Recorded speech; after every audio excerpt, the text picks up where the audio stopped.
तिमिरान्धस्य ज्ञानाञ्जनशलाकया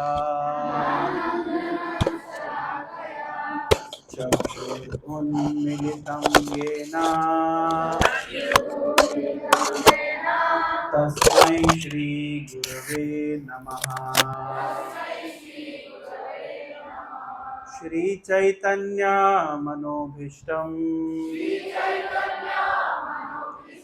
स्थापितं येन भूतले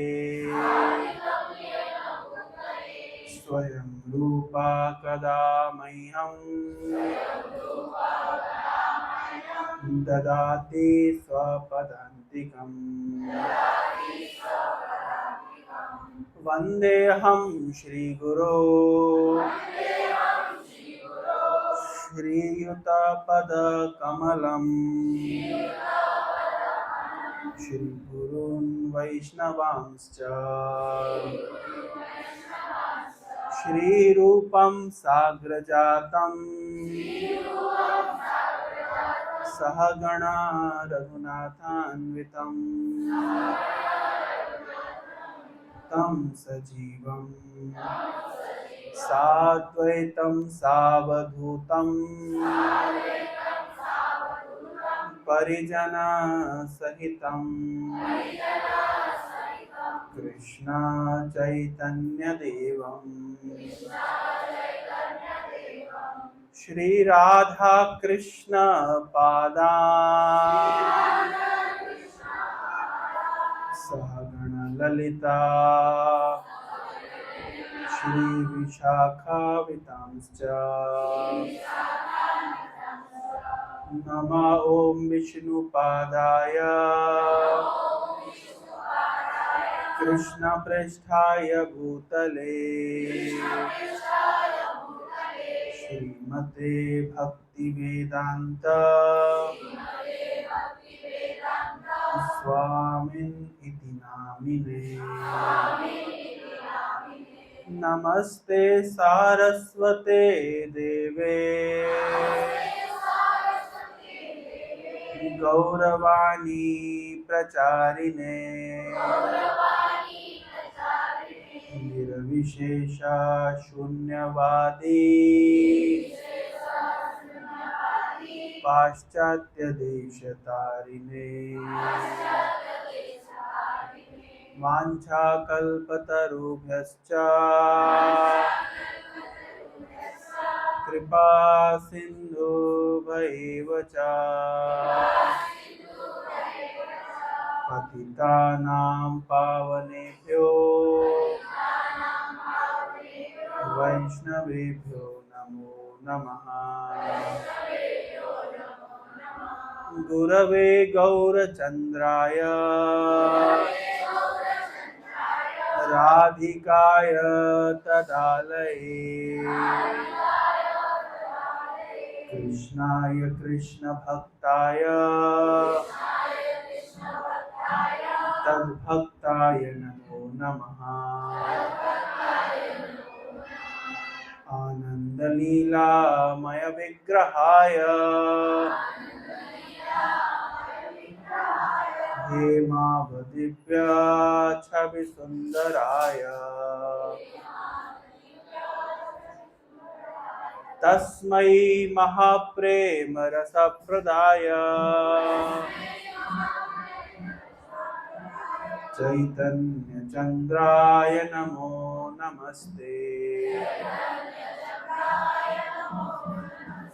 पंचतत्वात्मकं कृष्णं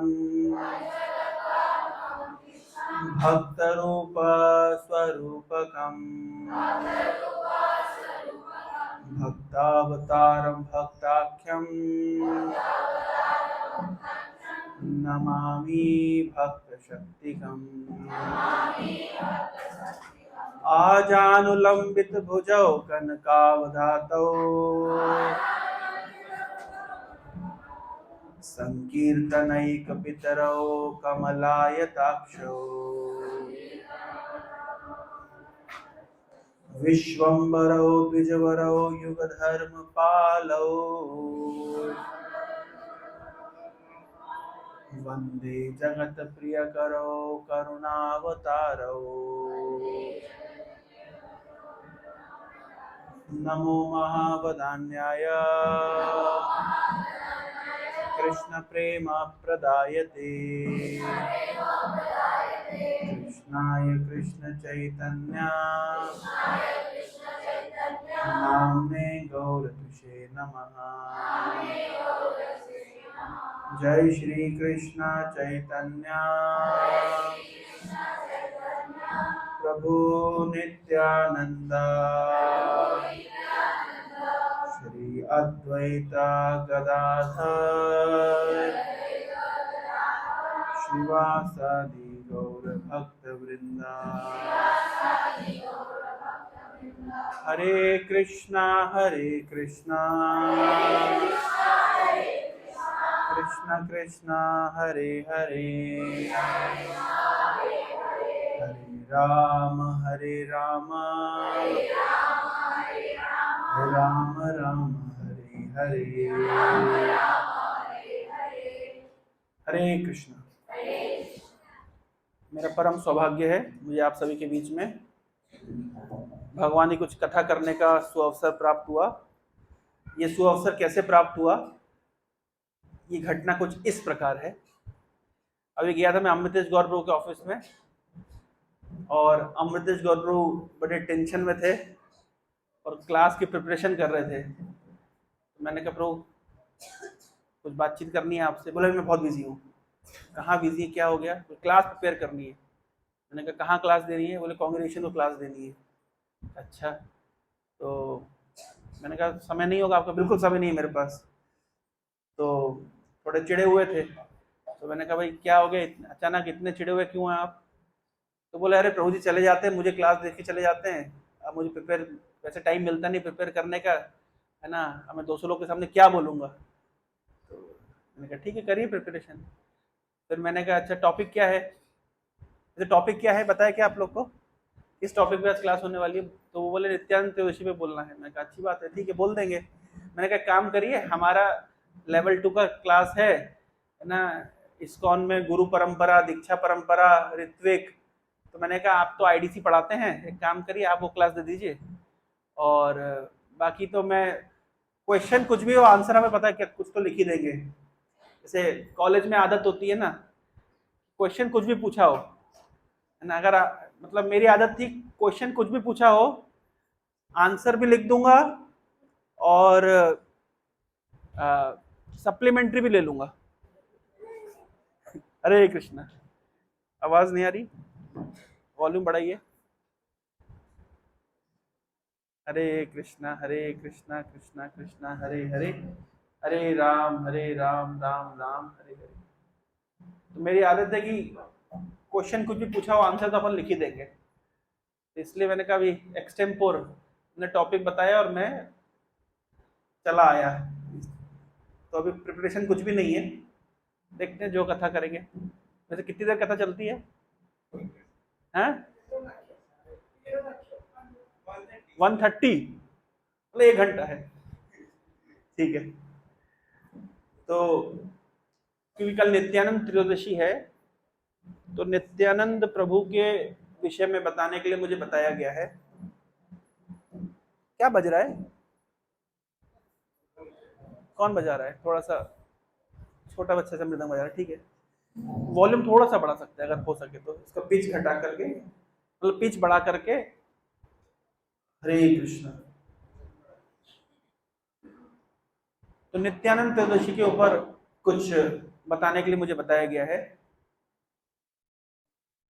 हर साल ऐसा ही होता है कि कोई भी फेस्टिवल आता है तो उस पर्टिकुलर टॉपिक के ऊपर हम लोग डिस्कशन करते हैं। क्योंकि नित्यानंद प्रभु का आविर्भाव है, मतलब प्राकट्य उत्सव है। आवाज आ रही है पीछे? आवाज आ रही है ना? तो क्योंकि नित्यानंद प्रभु का प्राकट्य उत्सव है, तो जनरली हम प्राकट्य के ऊपर कथा करते हैं। लेकिन बहुत सारे एस्पेक्ट्स होते हैं। बिल्कुल आवाज नहीं आ रही, मुझे तो आवाज ही नहीं आ रही है। हरे कृष्णा। क्या हो रहा है? थोड़ा अगर आवाज वगैरह ठीक हो तो फिर मूड बनता है। हाँ वो वाला दोगे क्या? दे दो। वो लगेगा नहीं इस पे, वो लगेगा नहीं इस पे, लग जाएगा।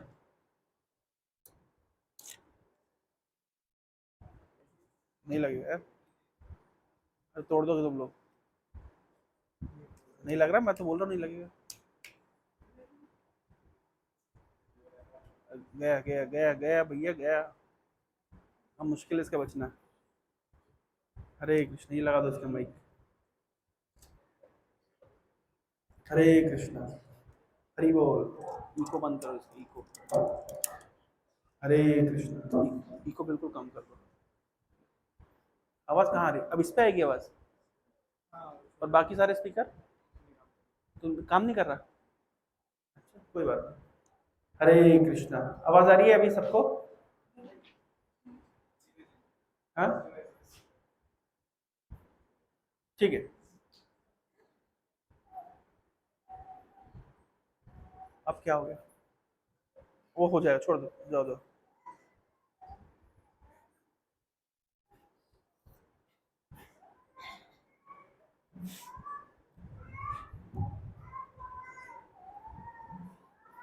हमारी गौड़ीय वैष्णव फिलॉसफी में एक बहुत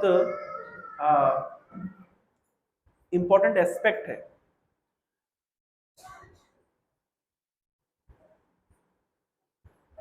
भगवान कृष्ण के एक्सपेंशन है बलराम, और भगवान कृष्ण की एक्सपेंशन है श्रीमती राधा रानी। तो ये जो दो पर्सनैलिटीज हैं, इनको लेकर के बहुत ज्यादा हम फिलोसफिकल अंडरस्टैंडिंग रखते हैं।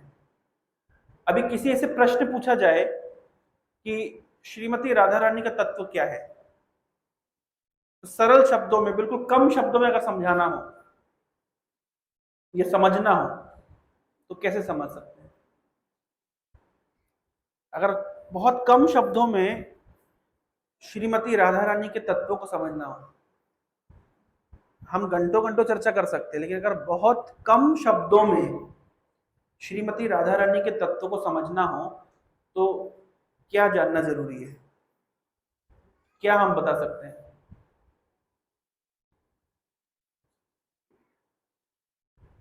बहुत ही कम शब्दों में। जी ब्रो जी।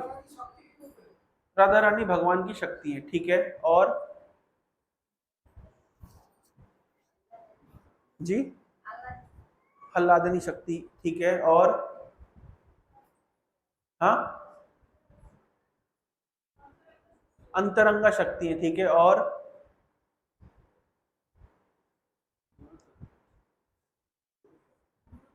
कौन ना? देखिए,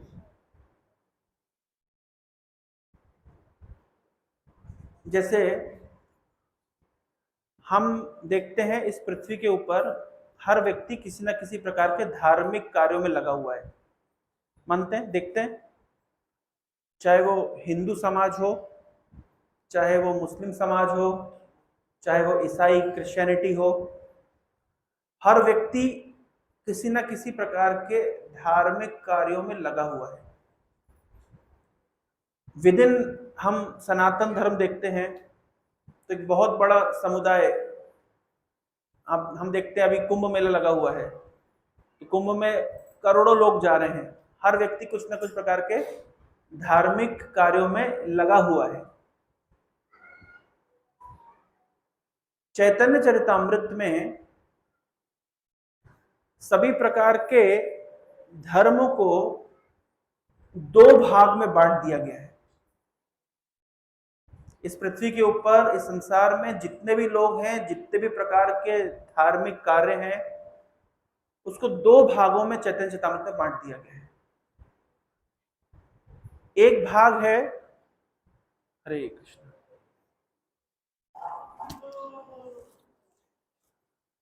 एक भाग है आत्मेंद्रिय प्रीति वांछा, और दूसरा भाग है कृष्ण इंद्रिय प्रीति। जितने भी प्रकार के धर्म हैं, ये दो ही भाग हैं इनके। या तो व्यक्ति धर्म करता है आत्म इंद्रिय अपनी तुष्टि के लिए, यह व्यक्ति धर्म करता है भगवान की संतुष्टि के लिए। अब अगर मैं प्रश्न पूछूंगा कि कोई व्यक्ति किसी प्रकार का कर्मकांड करते हैं जिसका उद्देश्य होता है स्वर्ग जाना, दिखने में तो लगता है कि यह धार्मिक कृत्य है, व्यक्ति ने सत्यनारायण भगवान की कथा रखी घर पे, कुछ लोग रामचरितमानस का पाठ भी करवाते हैं घर पे, कुछ लोग यज्ञ हवन करते हैं, कुछ लोग तीर्थ में जाते हैं, कुछ लोग कुंभ मेला में स्नान करने जाते हैं, कुछ लोग ध्यान करते हैं, कुछ लोग योग करते हैं, कुछ लोग दान देते हैं, कुछ लोग वेद अध्ययन करते हैं, स्वाध्याय करते हैं, कुछ लोग व्रत उपवास करते हैं। सभी का उद्देश्य क्या होता है? सभी का उद्देश्य क्या होता है? दिखने में सब धर्म है, कैसे अंतर करेंगे हमारी कृष्णा कॉन्शियसनेस फिलॉसफी, जो फिलॉसफी हम सुन रहे हैं, पढ़ रहे हैं, उसमें, और जो लाखों करोड़ों लोग जो किसी प्रकार का धर्माचरण कर रहे हैं, उसमें क्या अंतर है? अंतर है यह भक्ति मार्ग, जिसको सरल शब्दों में भक्ति कहते हैं, भक्ति मार्ग में और अन्य सारे मार्गों में, संसार में जितने भी मार्ग हो सकते हैं, उन सब में क्या डिफरेंस है? डिफरेंस यह है कि अन्य जितने भी धार्मिक कार्य हैं, अन्य जितने भी साधन हैं, उसका एकमात्र उद्देश्य होता है आत्मेंद्रिय प्रीति, अपनी संतुष्टि। मैं कर्मकांड करता हूं जिससे मुझे स्वर्ग की प्राप्ति हो, धन की प्राप्ति हो, उच्च कुल की प्राप्ति हो। यज्ञ करता हूं ताकि इस संसार में मुझे समृद्धि प्राप्त हो। योगी ध्यान करते हैं ताकि योग सिद्धियां प्राप्त कर सके। योग सिद्धियों का उद्देश्य क्या होता है? योग सिद्धियों का उद्देश्य क्या होता है? जैसे एक साधारण मनुष्य पॉलिटिकल पावर अगर प्राप्त कर लेता है, या धन प्राप्त कर लेता है, या किसी पोजीशन पे आ जाता है, तो पोजीशन क्यों चाहिए उसको? उससे कंट्रोलिंग नेचर, कंट्रोल करने की शक्ति आ जाती है। हम कॉलेज से देखते हैं, कोई अगर 4th ईयर में है तो जो लड़का 1st ईयर में प्रवेश करता है उसकी रैगिंग होती है। रैगिंग क्यों होती है? क्यों रैगिंग होती है? क्योंकि जो 4th ईयर का स्टूडेंट होता है उसको पता है मैं 4th ईयर में हूं, मैं सीनियर हूं, मेरे पास एक पोजीशन है, अब मैं शोषण कर सकता हूं। कोई भी व्यक्ति किसी प्रकार की पदवी को प्राप्त करना चाहता है, कहते हैं कि सेवा के लिए, जन सेवा के लिए। हम नेता बनना चाहते हैं, क्यों? नेता बन के क्या प्राप्त होगा? जन सेवा करने का अवसर मिलेगा। कोई व्यक्ति आईएएस अधिकारी बनना चाहता है, क्यों? जन सेवा करने का प्लेटफॉर्म मिलेगा। लेकिन वास्तविकता यह है कि पोजीशन आने से कंट्रोल करने की शक्ति आ जाती है, धन आने से कंट्रोल करने की शक्ति आ जाती है। अगर हर व्यक्ति क्या देखता है कि मेरे अंडर में कोई व्यक्ति परिचय देता है, तो कैसे परिचय देता है? हमारे इस्कॉन में भी ऐसे परिचय देते हैं, ये प्रभु जी हैं, इनके अंडर में 10 बेस चल रहे हैं। इसका अर्थ क्या है? इनके अंडर में 10 बेस चल रहे हैं, मतलब ये 10 बेसकों के कंट्रोलर हैं। सारा खेल कंट्रोलरशिप का है। इस संसार में परम पूज्य राधानाथ महाराज बताते हैं, इस संसार में सबसे बड़ा अगर कोई सुख है तो क्या है? कंट्रोल करने का सुख। परिवार में ही हम देखते हैं, हर व्यक्ति दूसरे व्यक्ति को कंट्रोल करना चाहता है। भाई चल रहा है, वो चल रहा है, सब बढ़िया है, तुमने हाथ लगा दिया तो बंद हो गया, अच्छा छोड़ दो। इस संसार में अगर सबसे बड़ा कोई सुख है तो वो क्या है? कंट्रोल करने का सुख है। तो योगी अगर योगिक शक्तियां प्राप्त करना चाहते हैं, उसका भी उद्देश्य क्या है? योगिक शक्तियां आ जाएंगी तो क्या कर पाएंगे? कंट्रोल कर पाएंगे।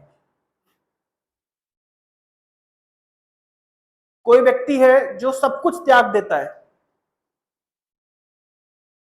हम देखते कई ऐसे ऋषि मुनि होते हैं, आज भी ऐसे भारत में ऐसे एक वर्ग है जो कपड़ा भी त्याग देता है, दिगंबर, दिशाएं जिसका अंबर है। साधारणतः सब बोलेंगे वाह कितना त्याग है, लेकिन उस त्याग के पीछे भावना क्या है? या तो भावना है कि लोग मेरे त्याग से प्रभावित होंगे, और जो प्रभावित होगा मैं उसको सूक्ष्म तरीके से क्या कर सकता हूं? कंट्रोल। या तो व्यक्ति अपने त्याग से दूसरे को प्रभावित करना चाहता है, या तो अपने धन से दूसरे को प्रभावित करना चाहता है, या अपनी पोजीशन से दूसरे को प्रभावित करना चाहता है। तो यहां पे एक ही विचारधारा, एक ही चेतना है, सारी चेतना भौतिक चेतना है। इन सभी चेतना में एक ही चीज कॉमन क्या है? कंट्रोल। तो जो सिद्धिकामी है उनके मन में भी कंट्रोल की इच्छा है, जो पुण्यकामी है उनके हृदय में भी भोग की इच्छा है कि मैं स्वर्ग आदि का भोग करूंगा, धन का भोग करूंगा। और सभी भोगों में सबसे बड़ा भोग होता है कंट्रोलरशिप। आप बोल सकते कुछ लोग मुमुक्षु हैं जो मोक्ष चाहते हैं, पर मोक्ष भी स्व इच्छा, आत्मेंद्रिय, अपनी संतुष्टि के लिए। इसका अर्थ यह हुआ कि जितने भी धर्म के मार्ग हम इस संसार में देखते हैं, इस सबके अंदर एक ही चीज कॉमन है, कैसे आत्म संतुष्टि हो। चाहे वो योगी हो, चाहे वो मुमुक्षु हो, चाहे वो कर्मकांडी हो, वो कोई भी क्यों ना हो, हर व्यक्ति जो धर्म कर रहा है, धर्म के पीछे उद्देश्य क्या है? आत्मेंद्रिय प्रीति वांछा। समझते इस बात को? क्यों कृष्ण चेतना आंदोलन अलग है? क्यों कृष्ण चेतना अलग है? अंतर समझना पड़ेगा, हर चीज एक नहीं है। लोग कहते हैं आप भी एक मार्ग पर करते हैं, वो भी एक मार्ग में चलते हैं, सभी तो मार्ग एक नहीं, सब मार्ग एक नहीं है, क्योंकि सारे मार्गों का उद्देश्य है आत्मेंद्रिय प्रीति, अपनी इंद्रियों की तुष्टि। लेकिन भक्ति मार्ग का उद्देश्य बिल्कुल विपरीत है। भक्ति मार्ग का उद्देश्य है कृष्ण की इंद्रियों की तुष्टि। यह डिफरेंशिएट कर देता है। आत्मेंद्रिय प्रीतिवांछा तारे बलि काम, अपनी इंद्रियों की संतुष्टि को काम कहते हैं। अब देखिए संसार में जो भी धर्म के नाम पे चलता है वो वास्तव में काम है। अगर आप उसके, वो दिखने में तप जैसा दिख सकता है। तपस्या हिरण्यकश्यप ने भी करी, उद्देश्य क्या है तपस्या का? उस तपस्या का उद्देश्य क्या है? हिरण्यकश्यप का उद्देश्य तपस्या करने का कि अगर मैं तप करता हूं तो तप करने से मैं ब्रह्मा आदि देवताओं को प्रसन्न करके उनसे कुछ शक्तियां प्राप्त करूंगा। उस शक्तियों को प्राप्त करने के पश्चात मैं संसार के ऊपर कंट्रोल करूंगा, नियंत्रण करूंगा, संसार को अपने सुख के लिए भोग सकता हूं, इस संसार से अपनी इंद्रियों की तुष्टि कर पाऊंगा। तो भविष्य में मिलने वाले भोग के लिए आज व्यक्ति क्या कर रहा है? तप कर रहा है। कोई व्यक्ति आईआईटी जेईई का प्रिपरेशन करता है, 2 साल घर से बाहर नहीं निकलता है, कमरे से बाहर नहीं निकलता। लोग कहते हैं कितनी पढ़ाई कर, कितनी मेहनत कर रहा है, दिन रात एक कर दिया मेहनत करने के लिए। अच्छा, वो मेहनत का उद्देश्य क्या है? कि जब मैं आईआईटी में चला जाऊंगा उसके बाद मेरी नौकरी लगेगी, मेरे पास बहुत अधिक धन होगा, बड़ी पोजीशन होगी, और मैं उसको अपने भोग के लिए लगा सकता हूं। तो इसका मतलब है कि अब मुझे बताइए हिरण्यकश्यप की चेतना में और उस आईआईटी की प्रिपरेशन करने वाले स्टूडेंट की चेतना में कितना अंतर है? कितना अंतर है? कोई अंतर नहीं है। कोई व्यक्ति यूपीएससी की प्रिपरेशन करता है, बहुत परिश्रम करता है, सब तारीफ करते हैं, लेकिन उद्देश्य क्या है? कि एक बार मैं आईएएस बन जाऊं तब मैं फिर मेरे पास क्या आ जाएगा, कंट्रोल। हिरण्यकशिपु की भी सेम इच्छा थी, एक बार बस ब्रह्मा जी मुझसे संतुष्ट हो जाए और मुझे वरदान ने, उस वरदान के बल पे मैं संसार को क्या कर सकता हूं, कंट्रोल। तो बताइए उस आईएएस ऑफिसर की कॉन्शियसनेस में, चेतना में, और हिरण्यकशिपु की चेतना में कितना अंतर रहा। कोई व्यक्ति बोल सकता है कि ये फलाना साधक है जो बहुत तप करता है, लेकिन उस तप का उद्देश्य क्या है, उस साधना से मिलने वाली सिद्धि, जिसके फलस्वरूप फिर सेम चेतना, भोग। एक बार चैतन्य महाप्रभु श्रीवास आंगन में संकीर्तन कर रहे थे,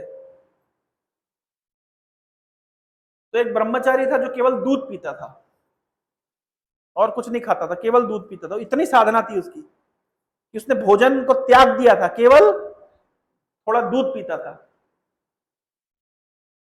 तो उसकी बड़ी इच्छा हुई, महाप्रभु संकीर्तन कर रहे हैं तो संकीर्तन में भाग लेकर के देखने की कि महाप्रभु किस प्रकार संकीर्तन करते हैं। तो किसी भक्त ने उसको कमरे के अंदर छुपा दिया, किसी फर्नीचर के नीचे छुपा दिया, छुप जा भाई, यहां से देखना। जब महाप्रभु संकीर्तन चालू किए तो महाप्रभु को आनंद नहीं आ रहा, महाप्रभु को भाव नहीं आ रहा, मतलब कुछ तो समस्या है। कौन है यहां पे, कौन ऐसा व्यक्ति यहां पे है जिसके नेगेटिव वाइब्स हो रही है, क्यों मुझे संकीर्तन में भाव नहीं आ रहा। तो किसी ने बताया महाप्रभु वो एक साधारण सा ब्रह्मचारी है, लेकिन काफी तपस्वी है, केवल दूध पी के रहता है। तो महाप्रभु कह रहे क्या केवल दूध पीने से क्या कृष्ण मिल जाएंगे? यानी तात्पर्य क्या है, दूध पी के रहता है, बहुत साधना कर रहा है, बहुत तप कर रहा है, लेकिन तप का उद्देश्य क्या है कि उसकी साधना के बल पर उसको कुछ सिद्धि प्राप्त हो, जिस सिद्धि के बल पर संसार को भोग सके, जिस सिद्धि के बल पे वो दूसरे को कंट्रोल कर सके, नियंत्रित कर सके। इसलिए हम देखते हैं धार्मिक सभाओं में भी हम देखते हैं, है ना, हम उपाधि देते हैं महामंडलेश्वर। उपाधि का अर्थ क्या है कि इतने बड़े मंडल के एक छत्र सम्राट हैं ये। और देखा भी जाता है आपस में, वो धर्म सभाओं में लोग झगड़ा भी कर लेते हैं, तुम जानते नहीं मैं कौन हूं, मैं महामंडलेश्वर हूं। इस्कॉन में भी हंसी होता, तुम जानते नहीं मैं कौन हूं, मैं प्रेसिडेंट हूं, मैं वाइस प्रेसिडेंट हूं, मैं सन्यासी हूं।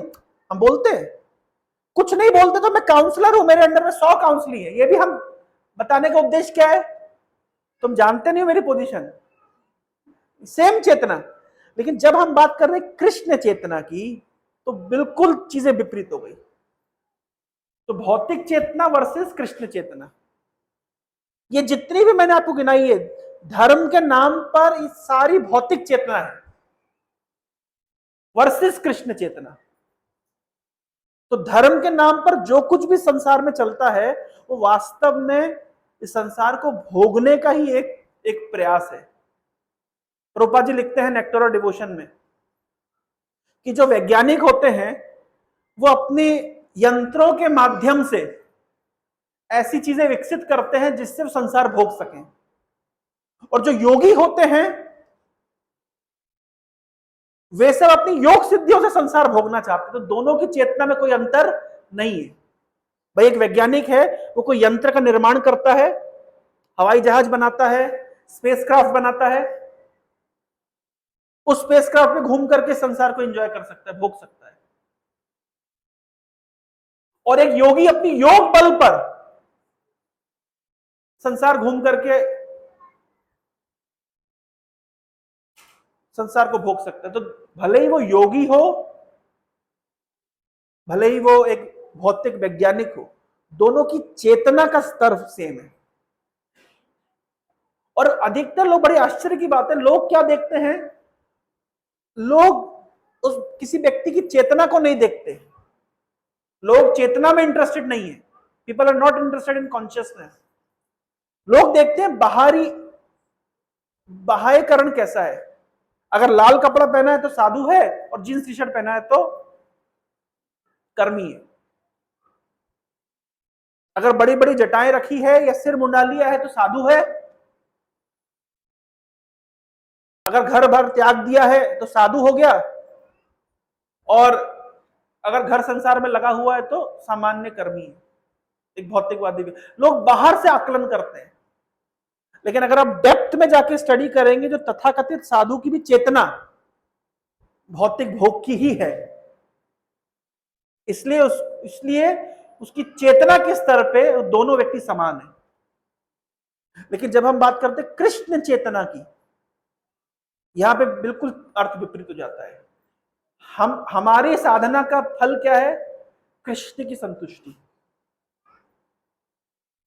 हमारी तपस्या का फल क्या है? कृष्ण की संतुष्टि। आत्म इंद्रिय प्रीति वांछा तारे बलि काम, और कृष्ण इंद्रिया प्रीति इच्छा धरे प्रेम नाम। कृष्ण की इंद्रियों को संतुष्टि प्रदान करने के भाव को ही प्रेम कहते हैं। तो मैंने अभी दो चीजें बताई आपको। क्या क्या? मैंने पहले बताया आपको कि संसार में जो भौतिकवादी लोग हैं वो तो संसार भोगने में लगे ही हैं, लेकिन जो हम धर्म का चोला पहने हुए लोग भी देखते हैं, जो धार्मिक कृत्य भी देखते हैं, उस सबके पीछे भी भाव सेम है। क्या? संसार को भोगना, संसार को कंट्रोल करना। इसलिए कहा गया है, पृथ्वी ते जत किछु धर्म नाम चले, भागवत कहे तहा परिपूर्ण छले। इस पृथ्वी के ऊपर जो कुछ भी धर्म के नाम पे चलता है वो क्या है? छल है। भागवत कहती है कि धर्म के नाम पे जो कुछ भी चल रहा है वो छल है। क्यों छल है? क्योंकि सभी तथाकथित धर्मों में, ये सभी तथाकथित धार्मिक पद्धतियों में, सभी तथाकथित साधनाओं में उद्देश्य एक ही है। वो क्या है? आत्म इंद्रिय प्रीति, अपनी इंद्रियों की संतुष्टि, अपना स्वार्थ, अपना लाभ। कोई व्यक्ति अगर तप करता हुआ प्रतीत हो रहा है तो तप के पीछे भी उद्देश्य क्या है? भविष्य में मिलने वाला भोग। इसलिए इसी को भागवत में शब्द दिया गया है कैतव धर्म। कैतव मतलब चीटिंग रिलीजन। लिखने में रिलीजन है, लेकिन वास्तविकता क्या है इस रिलीजन की? इसमें स्वार्थ छुपा हुआ है। चेतना के स्तर पे देखा जाए तो एक सामान्य भौतिकवादी व्यक्ति और तथाकथित धार्मिक व्यक्ति में कोई अंतर नहीं है। लेकिन अब वही चेतना, जब कृष्ण चेतना यानी कृष्ण को संतुष्टि प्रदान करना ऐसा भाव होता है, इसको कृष्ण चेतना कहते हैं, इसको भक्ति कहते हैं।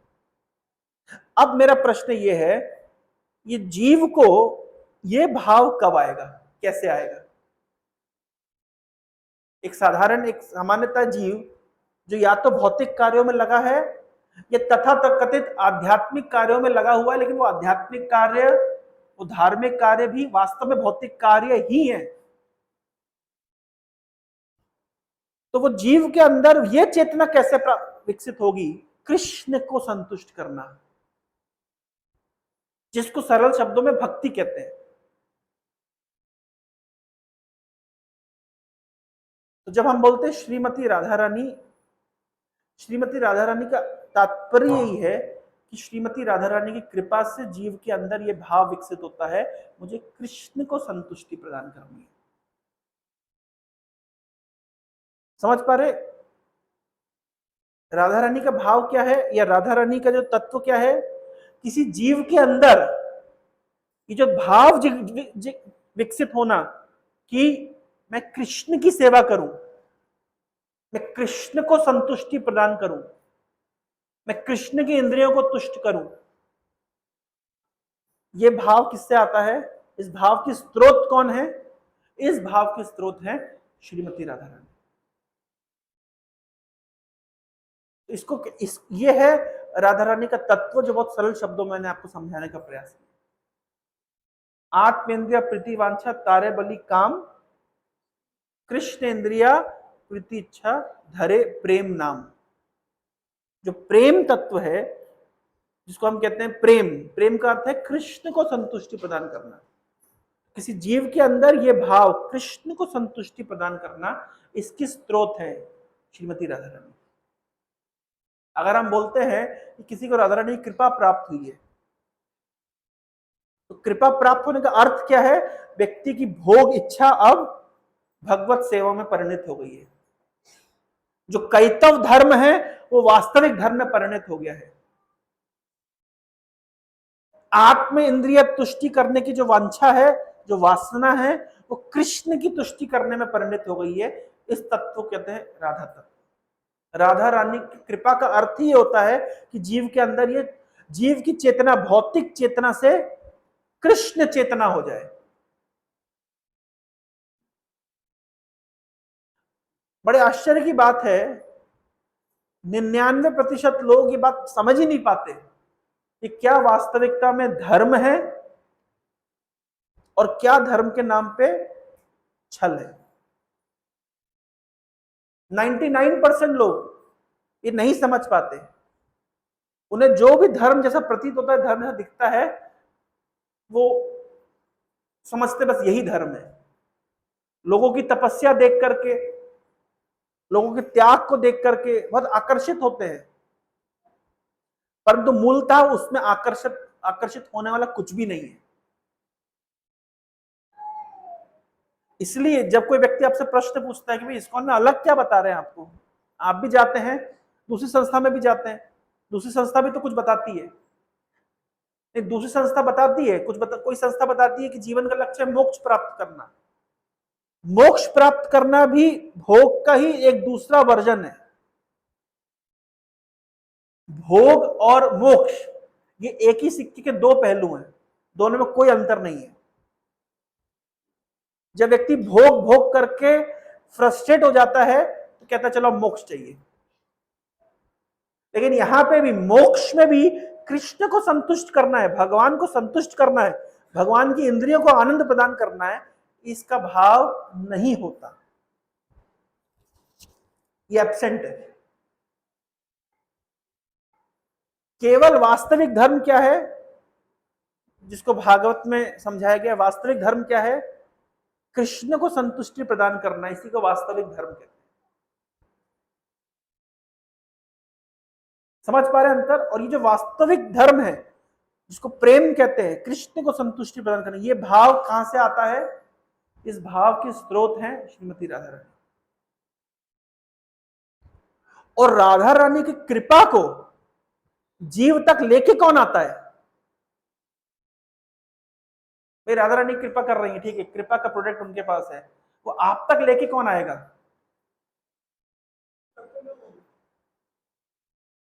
आप तक लेकर के कौन आएगा? राधा रानी के इस भाव को, इस राधा रानी की कृपा क्या है कि जीव के अंदर भाव क्या आएगा? मैं कृष्ण को संतुष्टि दूं। तो राधा रानी की इस कृपा के भाव को जीव तक लेकर कौन आता है? गुरु। राधा रानी के इस भाव को कि हमें कृष्ण को संतुष्टि प्रदान करनी है, ये भाव जो है, ये जो कृपा है राधा रानी की, वो गुरु लेकर के आते हैं। दैट इज कॉल्ड गुरु तत्व। अभी कोई पूछे भी गुरु तत्व सरल शब्दों में समझाइए, तो राधा तत्व समझ गए क्या है? राधा तत्व समझने की समझना पड़ेगी, अंतर देखना आना चाहिए। अभी होमवर्क है आप लोगों का, आप जब बाहर निकलेंगे, कितने लोग कुंभ मेला हो आए? कोई नहीं है आप लोग? अरे कौन कौन जा रहा है? हद हो गई, उड़िया लोग खर्चा नहीं करना चाहते। कुंभ में अगर जाए तो देखिएगा अलग अलग कितने सारे संप्रदाय के साधु एकत्रित हुए हैं। सबको पकड़ पकड़ के पूछिएगा, आपकी साधना का लक्ष्य क्या है? आपकी साधना का लक्ष्य क्या है? आपकी साधना का लक्ष्य क्या है? पूछना चाहिए, जानना तो चाहिए कि कौन से संप्रदाय की कौन से क्या फिलॉसफी है, कौन से स्वामी की कौन सी फिलॉसफी, कौन से बाबा की क्या फिलॉसफी है। आपको अगर फिलॉसफी में अंतर करना नहीं आता है, इसका मतलब यह है कि आप चैतन्य महाप्रभु की फिलॉसफी समझे नहीं है। देखिए, अगर मैंने आपसे पूछा कि जापान की कैपिटल क्या है, आपने कहा इस्लामाबाद, इसका अर्थ क्या होता है? इसका अर्थ होता है कि आपको जापान की कैपिटल तो पता नहीं है और आपको पाकिस्तान की कैपिटल भी नहीं पता। इसका ये अर्थ होता है ना भाई। मैंने आपसे पूछा जापान की राजधानी क्या है, तो आप बता रहे इस्लामाबाद। इसका दो अर्थ होता है। एक तो अर्थ होता है कि आपको जापान की राजधानी नहीं पता, और दूसरा अर्थ क्या होता है कि आपको पाकिस्तान की राजधानी भी नहीं पता। इसी प्रकार से अगर मैं आपसे पूछ रहा हूं उनकी फिलॉसफी क्या है, बताइए उनकी फिलॉसफी में क्या गड़बड़ है, आप नहीं बता पा रहे। इसका अर्थ क्या है? इसका अर्थ यह है कि उनकी फिलॉसफी तो आप समझते नहीं है, साथ साथ अपनी फिलॉसफी भी नहीं समझते। दर्शन करना आना चाहिए। जो अच्छा रसोईया होता है, पता नहीं उड़ीसा में क्या समस्या है, खीर में नमक डाल देते हैं, पता नहीं अजीब। सुना आप लोगों ने? सब माता है हाँ बोल रही। देखिए ये केवल उड़ीसा में होता है, दुनिया में कहीं नहीं होता। और क्या वो आंसर देते हैं, रीजन क्या देते हैं? उससे नमक से उसकी मिठास बढ़ जाती है। मुझे तो कभी समझ नहीं आया कैसे बढ़ती है। लेकिन आप खीर जिसमें थोड़ा भी नमक डाला है, उसको जीभ के अग्रभाग पे भी रखेंगे, आपको तुरंत पकड़ में आ जाएगा नमक है। कभी कभी हमारे वो कुक डाल देते, मेरे को बड़ा चिढ़ मचता है। वो डालते हैं, फिर मैं इमीडिएटली कंप्लेंट करता हूँ कि ये क्या बना दिया। और जस्टिफिकेशन तो उड़ीसा में चलता है। भगवान जाने उड़ीसा में क्या चलता है। उड़ीसा में छाछ बनाते हैं, छाछ में चीनी घोल देते हैं। मेरे को समझ नहीं आता, अरे चीनी डलती है लस्सी में, छाछ होती है सॉल्टी। पता नहीं उड़ीसा में क्या चल रहा है, जो भी चल रहा है। अभी उड़िया लोग बुरा मान सकते, क्षमा करिएगा, लेकिन फैक्ट बता रहा हूं। आपने अगर खीर में नमक डाला, पहली बात तो आयुर्वेद के हिसाब से वो जहर हो गया, वो तो जहर है खीर में नमक देना। लेकिन मान लीजिए आपने डाल दिया, थोड़ा भी डाला, तो जो जिसको स्वाद का अनुभव होता है ना, वो जीभ पे रख के बता देगा कि इसके अंदर क्या है, नमक डाला है, पता तुरंत पता चल जाएगा। उसी प्रकार से जो फिलॉसफी होती है, आपको पकड़ में आना चाहिए कि ये जो फिलॉसफी बोल रहा है, इसमें भोग की वांछा है, मोक्ष की वांछा है, स्वर्ग आदि लक्ष्य है, या भक्ति लक्ष्य है। ये अंतर करना आना चाहिए। अंतर करना नहीं आएंगे तो क्या करेंगे आप लोग? आपको टीवी पे, यूट्यूब पे जो गुरुजी दिखेंगे, आप समझेंगे कि महान वैष्णव है।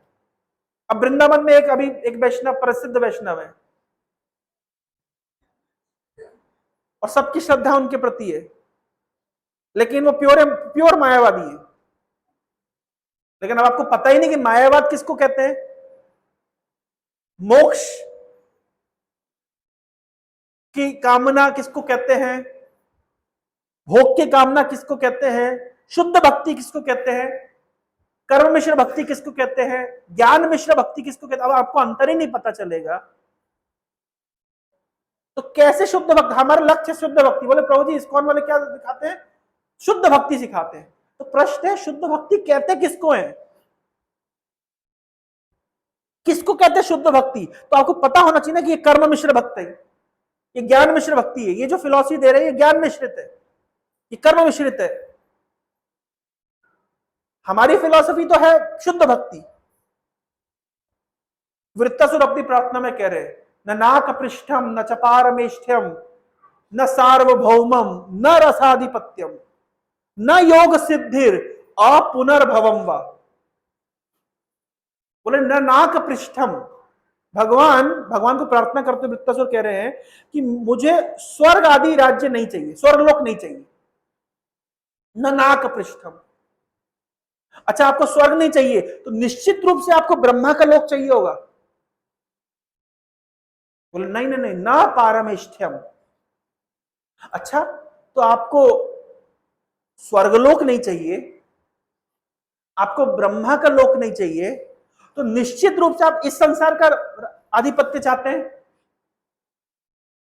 तो बोले न सार्वभौमम, इस संसार का राजा भी मुझे नहीं बनना।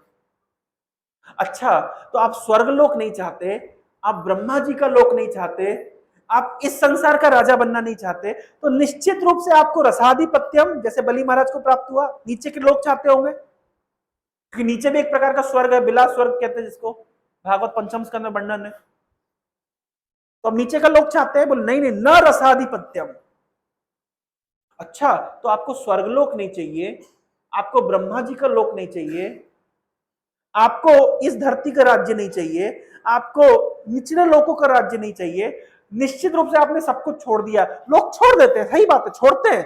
पता है क्यों छोड़ते हैं? ताकि कुछ योग सिद्धि प्राप्त कर सके। तो निश्चित रूप से आपको योग सिद्धि चाहिए। बोले नहीं नहीं नहीं, ना योग सिद्धि, योग सिद्धि भी नहीं चाहिए। अरे अजीब बात है।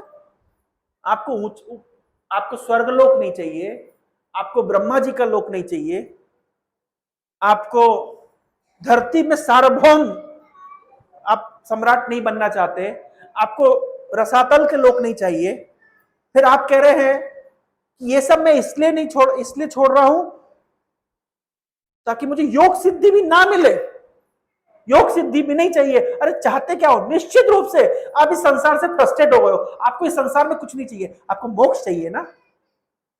तो बोले ना आ पुनर्भवम, मुझे मोक्ष भी नहीं चाहिए। तो आखिर चाहते क्या हो? वो मीम आता है ना, आखिर कहना क्या चाहते हो? तो आखिर चाहते क्या हो? क्या चाहते हो? स्वर्ग लोक नहीं चाहिए, ब्रह्मा का लोक नहीं चाहिए, इस धरती का लोक नहीं चाहिए, रसातल नहीं चाहिए, योग सिद्धि नहीं चाहिए, मोक्ष भी नहीं चाहिए। तब वहां बोल रहे हैं मुझे केवल भगवान आपकी भक्ति चाहिए, दैट्स ऑल। अब आप देखिए, तो आपको क्लासिफाई करना आना चाहिए। अभी कुंभ में जाइए, होमवर्क है आप लोगों का। कुंभ में जाइए, आप देखिए, लिस्ट करिए कितने कितने संप्रदाय नाक पृष्ठम स्वर्ग चाहते हैं। लिस्ट करके आइएगा कि ये 10 संप्रदाय जिनका लक्ष्य क्या है, उच्च लोगों की प्राप्ति। फिर लिस्ट बनाइएगा कि कितने लोग हैं जो पारमेष्ठी ब्रह्मा जी के लोक को जाना चाहते हैं, वो भी मिल जाएंगे आपको। बहुत अखाड़े हैं जिनका लक्ष्य है ब्रह्मा के लोक में जाना। और इस संसार का भोग तो चाहते ही हैं लोग। जो साधारण लोग जाते हैं, जो किसी अखाड़े में नहीं है लेकिन सारे अखाड़े में जाते हैं, किस उद्देश्य से? कि कुछ धर्म कर्म हो जाएगा तो सार्वभौमम, यहां कुछ मिल जाएगा। नीचे वाले शायद नहीं भी मिले आपको, क्योंकि लोग नहीं जानते कि नीचे भी स्वर्ग है। योग सिद्धि वाले भर के मिलेंगे आपको, लिस्ट कर सकते हैं। योग सिद्धि वाले अखाड़े बहुत मिलेंगे। योग सिद्धि, किसी ने 30 साल से अपने नाखून नहीं काटे, किसी ने 45 साल से अपने बाल नहीं काटे, मिलेंगे आपको। उद्देश्य क्या है? योग सिद्धि मिल जाएंगे।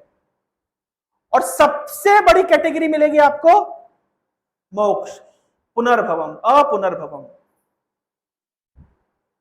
लेकिन जब आप लास्ट वाला खोजेंगे, शुद्ध भक्ति, तो इतने बड़े कुंभ में आपको वो इस्कॉन के स्टॉल पे जाना पड़ेगा। हरे कृष्णा कृष्णा कृष्णा हरे हरे, हरे राम राम राम हरे हरे। ये फैक्ट है। ये कोई सेंटिमेंटल बात मैं नहीं बोल रहा हूं आप लोगों को खुश करने के लिए कि अपनी बड़ाई करने के लिए। ये फैक्ट है, ये हमारा दर्शन है। This is our philosophy. लोग अंतर ही नहीं जानते हैं शुद्ध भक्ति में, मिश्रित भक्ति में। तो हमारा उद्देश्य के इसलिए प्रभुपाद जी की पुस्तकों थोड़ा समझने, देखिए प्रभुपाद जी की पुस्तकों को आप समझ रहे कि नहीं समझ रहे, क्या चेक है? जब आप दूसरी दूसरी फिलॉसफीज में अंतर करना समझ पाएंगे, लोग बड़े जल्दी प्रभावित हो जाते हैं। फलाने बाबा है, पर्चा देखते हैं हजारों आदमी, चलो दूसरे जाते जाते इस्कॉन वाले भी पहुंच जाते हैं। इसका मतलब क्या है कि आपको अभी तक दर्शन समझ, फिलॉसफी समझ नहीं आई है। आपको शुद्ध भक्ति क्या है अभी समझ नहीं आया है। अभी शुद्ध भक्ति नहीं समझ आई, उसके बाद चैतन्य महाप्रभु की फिलॉसफी तो छोड़ दीजिए। अभी बेसिक शुद्ध भक्ति का स्टैंडर्ड हमको समझ नहीं आया है। तो जब शुद्ध भक्ति को समझने के बाद में तो आप समझेंगे ये बेसिक वैष्णव फिलॉसफी है शुद्ध भक्ति। इसके बाद तो फिर धीरे धीरे शुरू होगा खेल। शुद्ध भक्ति के अलग अलग विस्तार, दास्य भाव में भक्ति, सख्य भाव में भक्ति, वात्सल्य भाव में भक्ति, माधुर्य भाव में भक्ति, स्वकीय भाव से भक्ति, परकीय भाव से भक्ति, और फिर श्रीमती राधा रानी का भाव तो खैर छोड़ दीजिए, वो तो आउट ऑफ द बॉक्स हो गया। पहले इतना ही समझ नहीं आता कि शुद्ध भक्ति क्या है और कर्मकांड क्या है। शुद्ध भक्ति क्या है और मुमुक्षु मोक्ष की कामना किसको कहते हैं। शुद्ध भक्ति क्या है और सिद्धि कामी किसको कहते हैं, स्वर्ग कामी किसको कहते हैं, भोग कामी किसको, अभी इतना ही नहीं समझ आया। तो चैतन्य महाप्रभु ने जो दिया है, जय जय उज्ज्वल रस सर्व रस सार, परकिया भावे जहां ब्रजेते प्रचार, वो तो फिर छोड़ दीजिए, वो तो समझ पा रहे हैं। तो प्रभुपाद जी ने हमको यहां से उठा करके और वहां तक का मैटर आपके सामने दे दिया है। तो जब मैं बता रहा हूं कि प्रभुपाद जी की पुस्तकों को पढ़ना है, तो पढ़ना क्या है, कि अंतर करना आना चाहिए, आपको पता होना चाहिए। जैसे उदाहरण के तौर पर शून्यवाद, अभी आप लोग से पूछो शून्यवाद क्या है, आप लोग रटा रटा डेफिनेशन दे देंगे। जिन लोगों ने भक्ति शास्त्र किया वो तो बोल ही देंगे, जो थोड़ा बहुत क्लास में रेगुलर आते हैं वो बोल देंगे। अभी मैं अगर ये क्वेश्चन पूछूं कि आज भी भारत में कुछ तथाकथित गुरु शून्यवादी हैं, तो आपको नाम बता पाएंगे आप? नहीं बता पाएंगे। आपको आश्चर्य होगा, दुनिया में जो स्पिरिचुअल गुरुज हैं, जो स्पिरिचुअल लेसन देते हैं, उसमें दुनिया में सबसे अधिक अगर YouTube सब्सक्राइबर किसी के हैं, एक XYZ गुरु के हैं, एक XYZ व्यक्ति हैं, जिनके दुनिया में सबसे अधिक सब्सक्राइबर है, वो एक शून्यवादी है।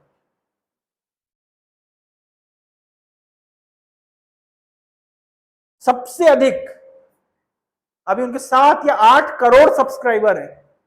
यानी वो एक वीडियो छोड़ते हैं तो विद इन मोमेंट्स करोड़ों लोग उस वीडियो को देखते हैं, और कोई भक्त नहीं है, शून्यवादी हैं। अब मैं प्रश्न पूछूं, शून्यवाद किसको कहते हैं? आपको लगता है केवल प्रभुपाद की किताबों में शून्यवाद दिखता है? आपको देखना आना चाहिए। अच्छा, शून्यवाद प्रभुपाद ने लिखा है, ऐसा है कोई फिलॉसफी, ऐसी कोई है शून्यवादी?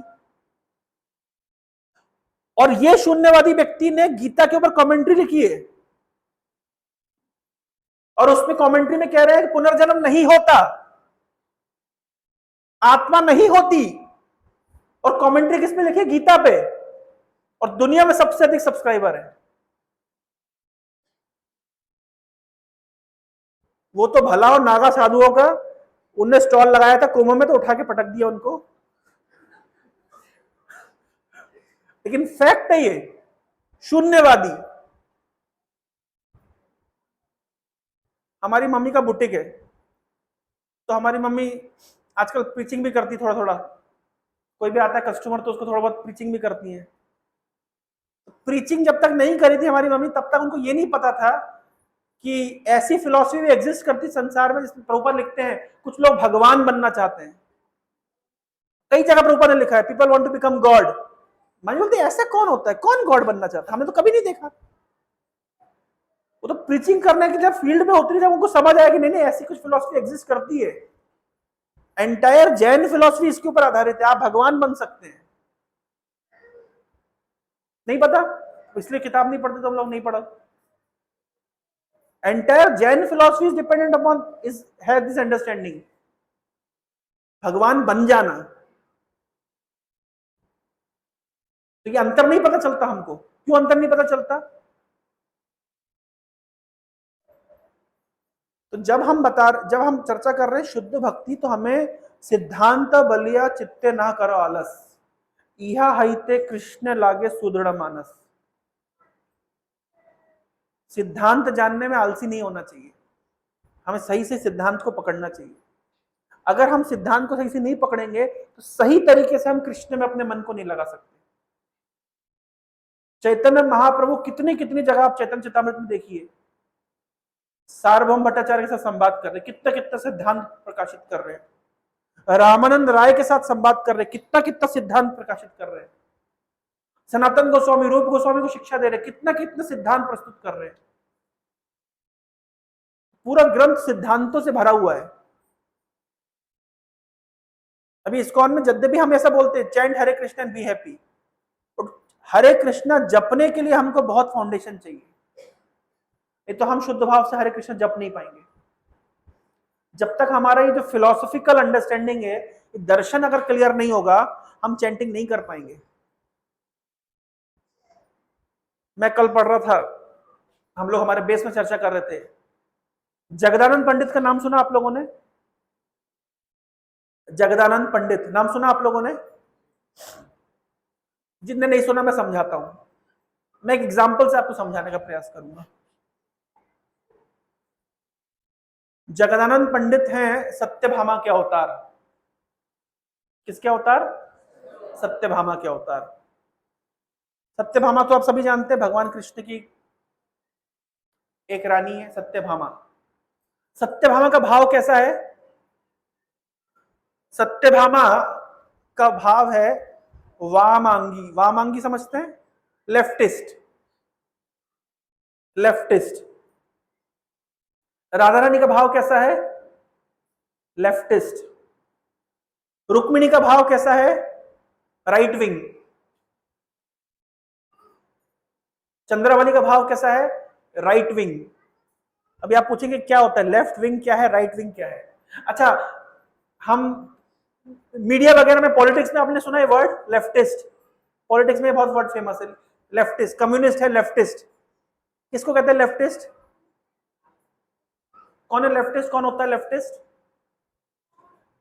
जो धर्म को नहीं मानता, जो नास्तिक होते हैं, जो इकोनॉमिक डेवलपमेंट को सब कुछ समझते हैं, स्पिरिचुअल डेवलपमेंट उनका कंसिडरेशन नहीं होता, उनको कहते हैं लेफ्टिस्ट। जैसे कम्युनिस्ट पार्टी, ये लेफ्टिस्ट होती है। मोटा मोटा कांग्रेस पार्टी भी लेफ्टिस्ट वाली होते हैं। लेफ्टिस्ट कहते हैं उसको, जो लेफ्ट विंग। तो जैसे ही लेफ्टिस्ट राइटिस्ट इधर भी होता है, वैसे भगवान की लीलाओं में भी लेफ्ट विंग राइट विंग होता है। क्या ये लेफ्ट विंग राइट विंग किसको कहते हैं? जैसे श्रीमती राधा रानी हमेशा कृष्ण से झगड़ा करती है, कृष्ण से रूठ जाती है, कृष्ण को राधा रानी को मनाना पड़ता है, बहुत मेहनत करनी पड़ती है। हम लोग कल परसों पढ़ रहे थे, रामानंद राय के संवाद, रामानंद राय और चैतन्य महाप्रभु का संवाद हो रहा है, तो रामानंद राय बता रहे हैं कि जब रासलीला हो रही थी तो श्रीमती राधा रानी ने देखा कि कृष्ण उनको उतना ही अटेंशन दे रहे हैं जितना दूसरी गोपियों को अटेंशन दे रहे हैं। राधा रानी नाराज हो गई, क्योंकि राधा रानी क्या चाहती है? स्पेशल अटेंशन चाहती है। और तुम मुझे उतने अटेंशन दे रहे हो, ये क्या है? और राधा रानी रास नृत्य से गायब, कृष्ण से नाराज होकर चली गई। तो कृष्ण ने क्या किया? पूरा रास मंडली छोड़ करके राधा रानी को मनाने के लिए गए, लेकिन राधा रानी उनको मिली नहीं। तो राधा रानी नहीं मिले तो कृष्ण बड़ा ही लमेंट कर रहे, बड़ा ही दुख मना रहे, अरे मुझसे बहुत बड़ी गलती हो गई, राधा रानी को मैंने नाराज कर दिया। तो राधा रानी कृष्ण से नाराज हो जाती हैं। लेकिन मैं फिलॉसफी सुना रहा था, किसी के चेहरे पे मुस्कुराहट नहीं, सब देख रहे थे कब खत्म हो। स्टोरी सुनाने लगा, सब लोग मुस्कुरा रहे हैं। लोग फिलॉसफी में इंटरेस्टेड नहीं है। भागवतम की स्टोरी सुनाइए, घंटों घंटों सुन लेंगे, और दो चार प्रार्थनाओं की व्याख्या करना शुरू करिए, जो झोंके आएंगे नींद के, इधर गिरेंगे, इधर गिरेंगे, इधर गिरेंगे। स्टोरी सबको पसंद है।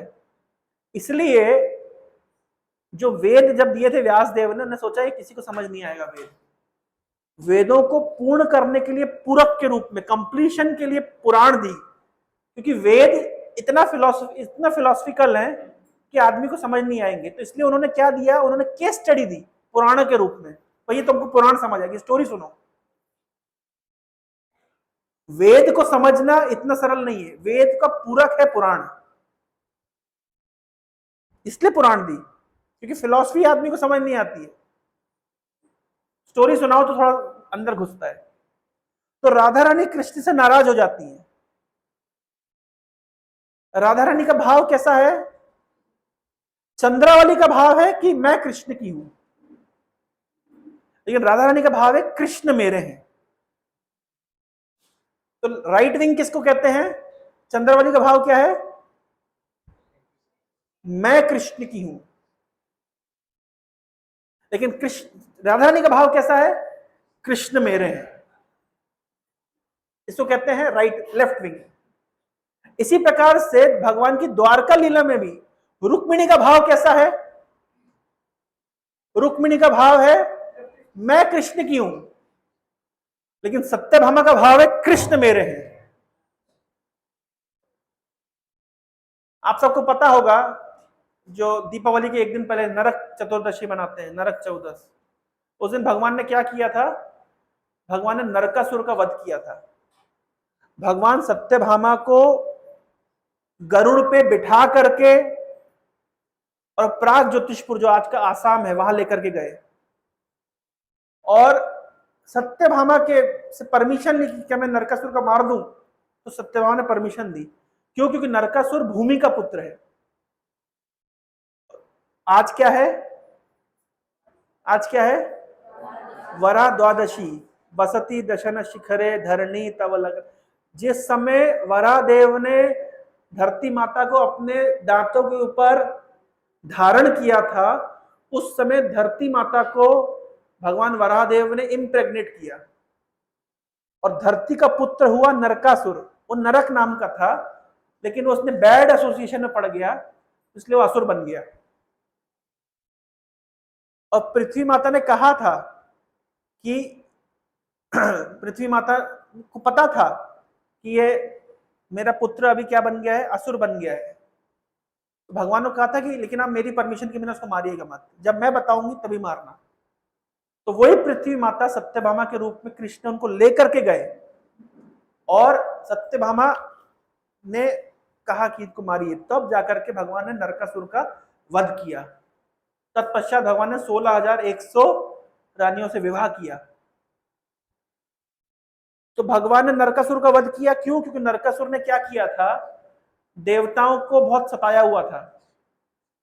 माता अदिति के कुंडल चुरा लिए। आप बोले कुंडल चुरा लिए, कौन सी बड़ी बात है इसमें? मारने वाली कौन सी बात है भाई? आप सपोज करिए कोई बोले क्वीन विक्टोरिया का कोहिनूर हीरा चुरा लिया, इसका अर्थ क्या है? जैसे आज की डेट में एग्जांपल दे रहा हूं, कोई व्यक्ति जाकर क्वीन एलिजाबेथ ने मान लीजिए मुकुट पहना हुआ है, अभी तो नहीं है, मान लीजिए पहना हुआ होता, उसका पहना हुआ मुकुट से हीरा चुरा लिया, इसका मतलब कितना शातिर अपराधी होगा। कोई सामान्य व्यक्ति, सामान्य स्त्री का कुंडल नहीं चुराया, माता अदिति का कुंडल चुराया। इसका अर्थ क्या है? कि जो अदिति का कुंडल चुरा सकता है, जो क्वीन विक्टोरिया का या क्वीन एलिजाबेथ का कोहिनूर चुरा सकता है, तो सामान्य स्त्रियों के साथ क्या कर सकता है? तो एक तो उसने क्या चुराया? अदिति का कुंडल और वरुण का अम्ब्रेला, और देवताओं लोग का पूरा पूरा प्लेग्राउंड चुरा के ले गया। इतना खतरनाक था। तो भगवान ने नरकासुर का वध किया। अब नरकासुर का वध किया तो स्वर्ग में देवताओं ने बुलाया, आइए आइए भगवान, आइए आइए थोड़ा देखिए। तो इंद्र ने वेलकम किया, खिलाया पिलाया, सेवा करी, और खिलाया पिलाया सेवा करी। फिर उसके बाद थोड़ा स्वर्ग घुमाने लगे, भगवान देखिए देखिए हमारा स्वर्ग देखिए। वो भूल ही गया कि जो स्वर्ग मुझे मिला है ये इन्हीं की संपत्ति है, मैं तो केवल केयर टेकर हूं। ये देखिए स्वर्ग देखिए, हमारा हमारा नंदन कानन फॉरेस्ट देखिए, हमारी असेंबली देखिए। और एक चीज दिखाई, हमारे यहाँ पारिजात बड़ा सुंदर पेड़ है, तो पारिजात का पेड़ देखिए। तो भगवान को पारिजात का पेड़ दिखाया। अब पेड़ भी दिखाया तो एक आध फूल तोड़ करके भगवान को गिफ्ट कर दिया। पत्रम पुष्पम फलम तो, भगवान ने तो कहा है एक फूल से संतुष्ट होते हैं, तो एक फूल तोड़ करके भगवान को दे दे, लीजिए भगवान। भगवान भी संतुष्ट, भगवान तो संतुष्ट है, एक फूल से संतुष्ट हो जाते, भगवान ने गीता में कहा ही है। तो एक फूल दे दिया, भगवान वापस द्वारका में आ गए। रुक्मिणी के महल में गए होंगे, तो रुक्मिणी ने क्या किया? जैसे जब पति घर आता है तो पति के शर्ट वर्ट को साफ वाफ करके, मतलब पॉकेट वॉकेट से कुछ रहता है तो हटा करके वॉशिंग मशीन में डाल देते हैं। तो रुक्मिणी ने भी यही किया होगा, भगवान कृष्ण के कुर्ते को थोड़ा खंगाल साफ करके देखा कि एक आध फूल है, फूल हटा करके और कुर्ते को डालना था उनको वॉशिंग मशीन में, उस जमाने में जो भी रही हो। अब रुक्मिणी ने कहा भगवान एक फूल है आपकी जेब में, क्या करना है इसका? बोले तुम रख लो। तो रुक्मिणी खुश, भगवान ने फूल दे दिया। बात पहुंच गई किसके पास? सत्यभामा के पास, कि रुक्मिणी को भगवान ने पारिजात का फूल दे दिया। और जो नाराज हुई, पूरा घर सिर पे उठा लिया, बोले मैं तो आपकी प्रिय हूं ही नहीं, मेरे को तो आप वैल्यू करते ही नहीं है।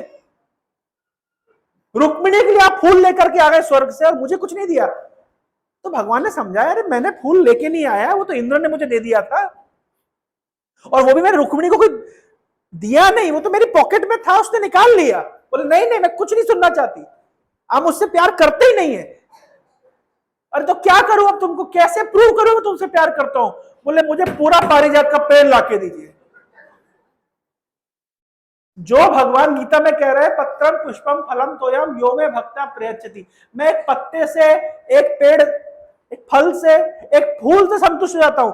जो भगवान एक फूल से संतुष्ट हो जाते हैं, अब उन भगवान को इंद्र से झगड़ा करके पूरा पारिजात का पेड़ लाना पड़ा, क्योंकि भगवान ने गीता में कहा मैं संतुष्ट होता हूं, भगवती संतुष्ट नहीं होती है। भगवान संतुष्ट होते हैं, भगवती नहीं। भगवती को संतुष्ट करने के लिए भगवान को पूरा पेड़ लाना पड़ा, इंद्र से झगड़ा करके लेकर के आए। तो यार सत्यभामा का भाव देख रहे हैं, यहां हमेशा उनका भगवान से क्या चलता है? झगड़ा चलता है। ये प्रेम कला कहते, प्रणय कला। एक ये जब घटना हो गई तो भगवान ने विचार किया कि सत्यभामा का क्रोध तो हमने देखा है, लेकिन रुक्मिणी का क्रोध हमने कभी नहीं देखा। तो जाकर के उसको ऐसा कुछ बोलते हैं जिससे रुक्मिणी को क्रोध आए। तो भगवान बैठे हुए थे और रुक्मिणी चवर ढुला रही है भगवान को। भगवान ऐसे आराम से बैठे हुए हैं इस तरीके से, ऐसे आप प्रभुपाद जी ने मतलब जो फोटो है डीवीडी उसमें देखिए, भगवान ऐसे आराम से बैठे हुए हैं। बोले रुक्मिणी कहा तुमने हमसे शादी कर ली, इतने बड़े बड़े राजा महाराजा तुम्हारे इंतजार में थे, हम ही मिले तुमको शादी करने के लिए। एक काम करो, अभी भी तुम्हें अगर मतलब हमें तो लगता है कि तुमने गलत जगह आ गई हो, अगर तुम्हें कोई और पसंद है तो ठीक है, मैं तुम्हारी रीमैरिज करा लूंगा, और जो तुम्हारे पिताजी ने जो भी दहेज दिया होगा उसको इंटरेस्ट के साथ लौटा दूंगा। रुक्मिणी को चिढ़ाने लगे भगवान। भगवान ने क्या सोचा कि रुक्मिणी को चिढ़ाएंगे तो क्या होगा, रुक्मिणी को गुस्सा आएगा। लेकिन रुक्मिणी को गुस्सा क्या आता, वो तो भगवान की बात को उन्हें सीरियसली ले लिया और चवर ढुलाते ढुलाते बेहोश होकर गिरने लगी। और जैसे ही रुक्मिणी बेहोश होकर गिरने लगी, भगवान तो वैसे द्विभुज रूप में थे द्वारकाधीश, इमीडिएटली दो हाथ से रुक्मिणी को पकड़ रहे हैं और दो हाथ निकल आए, एक से रुक्मिणी का पसीना पहुंच रहे हैं, एक को से पंखा झुला रहे हैं।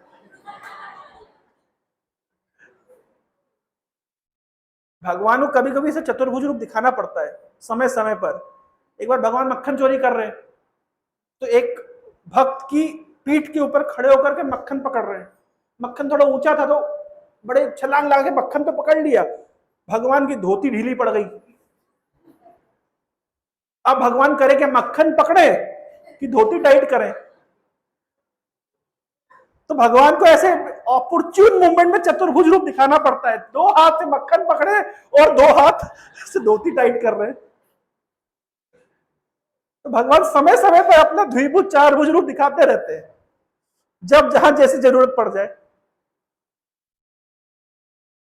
भगवान का भाव था, विश्वनाथ चक्रवर्ती लिखते हैं कि जो रुक्मिणी का जो भाव है वो कपूर की तरह है, लेकिन कपूर को जब आप पीसते हैं तो क्या होता है, उसकी खुशबू फैलती है। तो भगवान अपने कठोर शब्दों से रुक्मिणी के हृदय रूपी कपूर को पीस रहे हैं, ताकि जो रुक्मिणी के जो गुण है, जो क्वालिटीज है, वो प्रकाशित हो। तो ये जो सत्यभामा है, जो हमेशा भगवान से क्रोधित करती रहती है, तो भगवान की इच्छा हुई कभी देखे रुक्मिणी का क्रोध कैसा है, लेकिन फिर भी भगवान रुक्मिणी को क्रोध नहीं दिला पाए।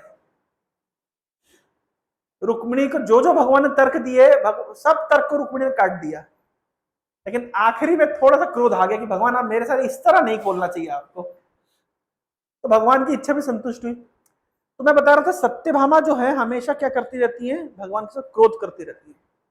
वही सत्यभामा चैतन्य महाप्रभु की लीला में जगदानंद पंडित बन के आए। और चैतन्य महाप्रभु के साथ भी उनका बहुत झगड़ा चलता रहता है। बंगाल से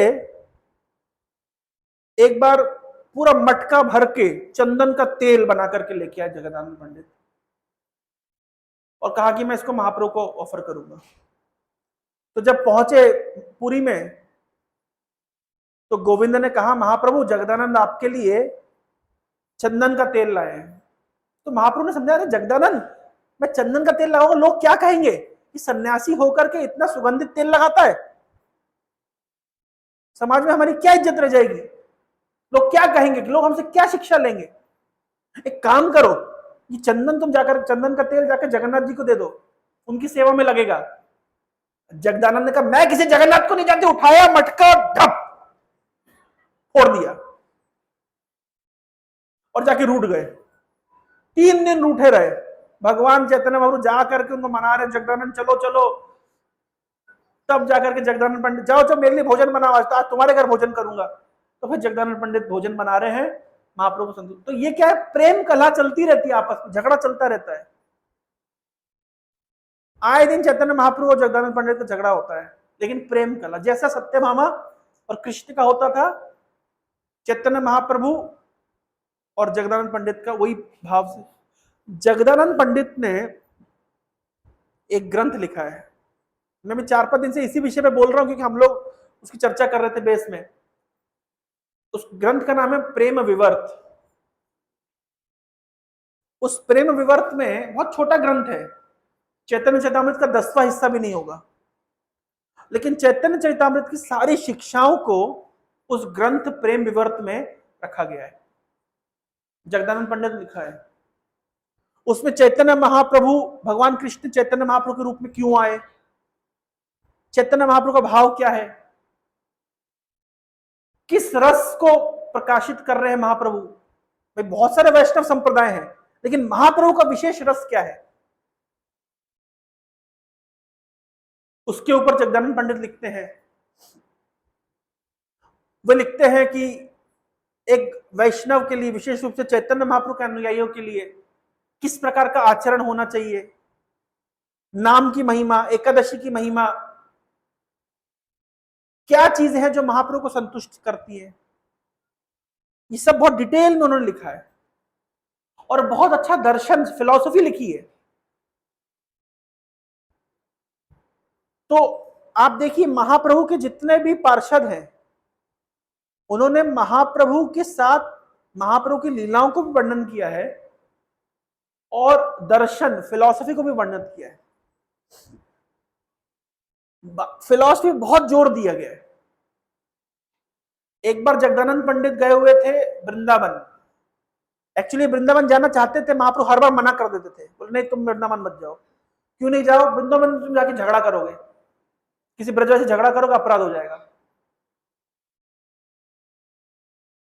तो बहुत रिक्वेस्ट करी जगदानंद पंडित ने, तब जाके महाप्रभु ने परमिशन दी थी कि जाना, बहुत कम दिन वृंदावन में रुकना और जितने दिन भी रुको सनातन गोस्वामी के साथ में रहना।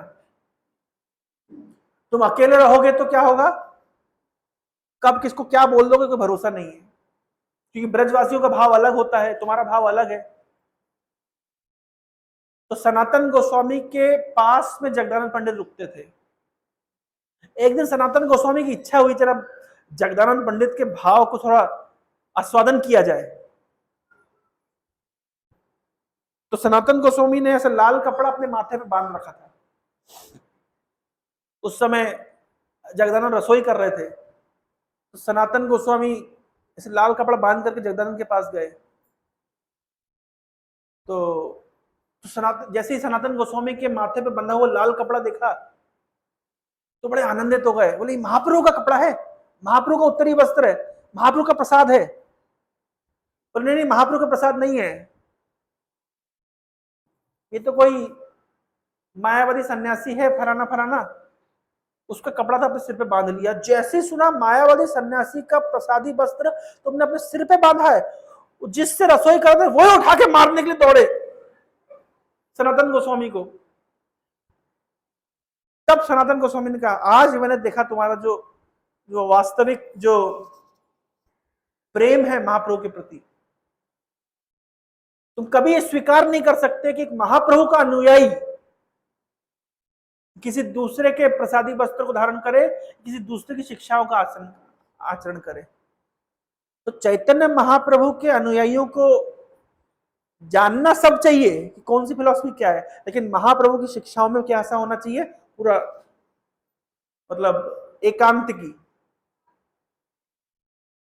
तो ये जो भाव है हम सभी गौड़ीय वैष्णवों के अंदर देखते हैं।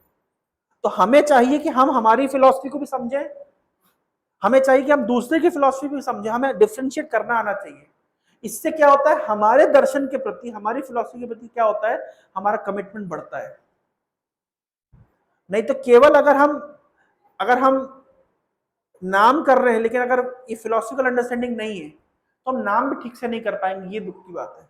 हम उस स्तर पे नहीं केवल कि इतना शुद्धता से नाम ले कि फिलॉसफी अंदर आ जाए, ऐसा नहीं है हमें। इसलिए अगर ऐसा होता तो प्रभुपाद जी केवल नाम करने में फोकस करते, लेकिन प्रभुपाद ने कहा है मैं ग्रंथ लिख रहा हूं, पढ़िए, समझिए, प्रचार करिए। इससे क्या होगा, आपका नाम करने के प्रति कमिटमेंट बढ़ेगा। एक और पक्ष बोल करके अपने वक्तव्य को विराम दूंगा। तो मैंने आपको बताया कि जो राधा रानी का तत्व क्या है, कि जीव के हृदय में भाव, कृष्ण को संतुष्टि प्रदान करना, ये राधा रानी की कृपा से आता है। और गुरु तत्व यानी बलराम या नित्यानंद, उस राधा रानी की कृपा को जीव तक लेकर के आते हैं। सेम भाव जब हम हरे कृष्ण महामंत्र करते हैं, इसका भाव क्या है, इस महामंत्र का अर्थ क्या है? इस महामंत्र की अर्थ यह है कि हे भगवान की अंतरंगा शक्ति, हे श्रीमती राधा रानी, हे कृष्ण, आज तक हम बहुत लोगों की सेवा कर चुके हैं, बहुत अपने मन और इंद्रियों की सेवा कर चुके हैं, लेकिन आज तक हमें वो संतुष्टि प्राप्त नहीं हुई। अब कृपया करके भगवान आप हमें आपकी सेवा में नियोजित करिए। हे राधा रानी, आप कृपया करके हमें भगवान की सेवा में नियोजित करिए। ये भाव ही है। पूरी प्रार्थना का अर्थ क्या है कि अभी तक हम बहुत सेवा, दूसरे की सेवा करके देख चुके हैं, कुछ फल नहीं मिला। अब इसके लिए एक बहुत सुंदर श्लोक चैतन्य चरितामृत में है।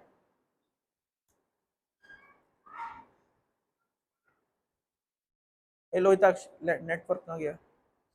एक छोटा सा श्लोक बताऊंगा मैं आप लोगों को, लगाओ जरा।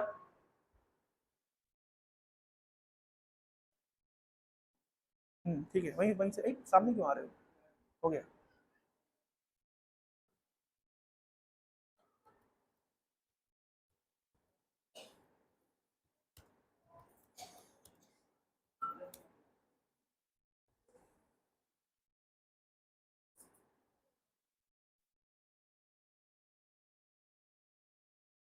चल रहा है?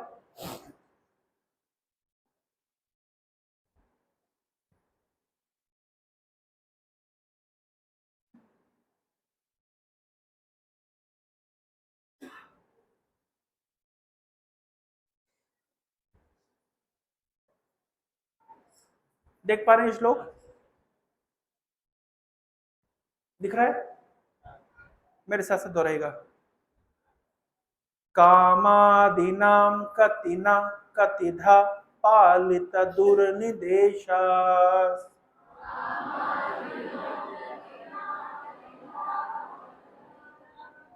मैं थोड़ा सरल कर दूं। कामादीनां कतिना कतिधा पालिता दुर्निदेशा तेषां जातमयी ना करुणा ना कृपा नोपशांति उस्त्रेतैतान् अथा जदुपते संप्राप्तम् अलब्ध्वा बुद्धि त्वामायतः शरणम् अभयं मां नियुक्ष्वात्मदास्ये। इस श्लोक का बहुत सुंदर अर्थ है। काम आदि नाम, काम आदि मतलब काम, क्रोध, लोभ, क्या नहीं आ रहा क्या? अच्छा, ये काम आदि नाम, काम आदि मतलब काम, क्रोध, लोभ इत्यादि। हाँ, कतिना, कतिना मतलब कब से, कतिधा कितने प्रकार से, पालिता मतलब मैं पाल रहा था, पालन कर रहा था। हाँ, दुर्निदेशस, दुर्निर्देश मतलब निर्देश, दुर्निर्देश, किसके दुर्निर्देश? काम, क्रोध, लोभ, मोह, मद, मात्सर्य आदि के दुर्निर्देशों को मैं कब से पाल रहा था, कब से पालन कर रहा था? आज से नहीं, इस जीवन में नहीं, करोड़ों करोड़ों जन्मों से, करोड़ों करोड़ों जन्मों से मैं काम आदि के द्वारा दिए गए निर्देशों को पालन कर रहा था। और कोई निर्देश अच्छे निर्देश होते तो कोई बात नहीं, कैसे निर्देश है? दुर्निर्देश। और कई कई तरीके के इन्होंने मुझे आदेश दिए, मैंने सब पालन किया। कतिना कतिदा, कब से कर रहा हूं, आज से नहीं, कब से, और कितने प्रकार से। काम ने कहा ये करो, ये किया, क्रोध ने कहा वो करो, वो किया, लोभ ने कहा वो करो, वो किया। और आज से नहीं कर रहा हूं, कब से कर रहा हूं, कितने प्रकार से कर रहा हूं, इनके दुर्निर्देशों का पालन कर रहा हूं। अच्छा, तो आप कोई स्वामी की सेवा करेंगे तो स्वामी संतुष्ट होता है ना? देख, कोई स्वामी की आप लंबे समय से सेवा कर रहे हैं, जान लगा के सेवा कर रहे हैं, हर प्रकार से सेवा कर रहे हैं, तो स्वामी क्या होता है? संतुष्ट होता है। इसका मतलब काम संतुष्ट हो गया होगा ना, आपसे काफी खुश होगा ना, किस व्यक्ति ने मेरी बात मानी, कितने समय से सेवा कर रहा है। बोले नहीं नहीं, तेषाम जात मही ना करुणा ना कृपा नोपशांति।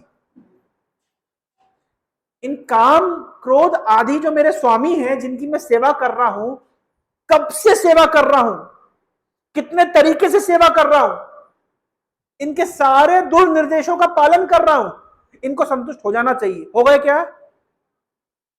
ना करुणा, इनको मुझ पे दया नहीं आई, ना कृपा, ये तृप्त भी नहीं हुए, इनको शांति भी नहीं मिली। भाई, सामान्यतः एक स्वामी होता है, उसकी सेवा अच्छे से करो तो संतुष्ट हो जाता है ना, कुछ बोनस देता है आपको, कुछ रिलैक्स देता है। एक काम, क्रोध आदि ऐसे स्वामी हैं जिनकी सेवा मैंने कब से करता हुआ आ रहा हूं, कितने प्रकार से करता हुआ आ रहा हूं,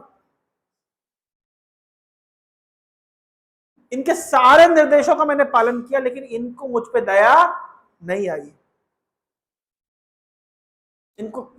ये संतुष्ट हो गए? कभी संतुष्ट नहीं हुए। कभी थैंक यू बोले ये लोग मुझे, काम, क्रोध आदि थैंक यू बोले, बहुत अच्छा किया, कभी थैंक यू भी नहीं बोले। तो अब बताइए, ऐसे स्वामी की सेवा और करनी चाहिए? नहीं। तो बोल रहे हैं उस्त्र दैतान अथः, भगवान हे यदुपते, अब इनकी सेवा और मैं नहीं कर सकता, मुझे माफ करिए। भगवान कह रहे अब क्या हो गया भाई, क्यों इनकी सेवा छोड़ दी? तुमको तो पहले भी कहा था इनकी सेवा छोड़ दो, मेरी सेवा में आ जाओ, तब नहीं आए, अब क्यों आ रहे हो?